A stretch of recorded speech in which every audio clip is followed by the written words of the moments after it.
Ek wil gou 'n bietjie met jou deel oor God se genade. En jy kan die storie gaan lees in Johannes 18 waar Jesus in die tuin van Getsemane was. En hoe hulle hom daar wou arresteer. En terwyl die mense daar was om te arresteer, kom Petrus en hy kap die slaaf se oor af.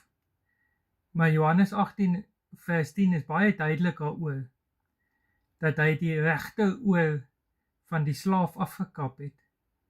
Want jy sien, dit is belangrik, dit is 'n profetiese handeling. Petrus het dit nie eens besef nie, seker nie. Maar wat hy al gedoen het, was 'n profetiese woord wat uitgestuur was vir die res van die mense wat daar was.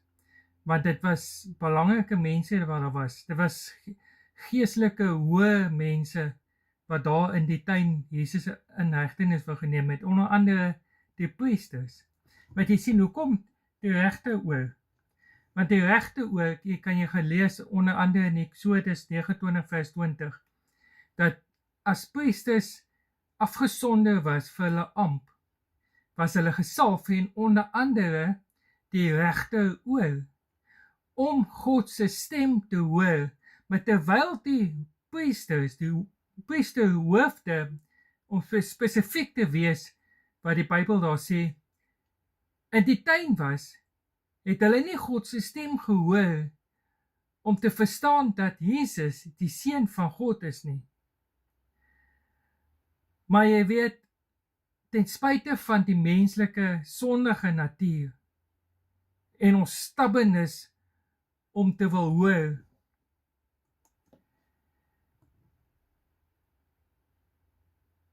kom ons baie keer op 'n plek waar ons God verloon, en hierdie mense ook daar was om Jesus te verloon, om in geweld te vat. Maar beweeg God nog steeds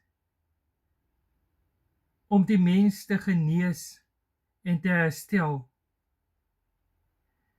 Ja, God beweeg verby ons doofheid,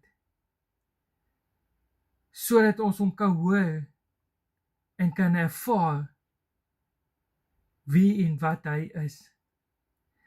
As die priesters net wou gehoor het, toe Jesus gepraat het, toe hy gesê het, hy is die seun van God, sou hierdie religious people daar gehoor het, wie hy en wat hy is.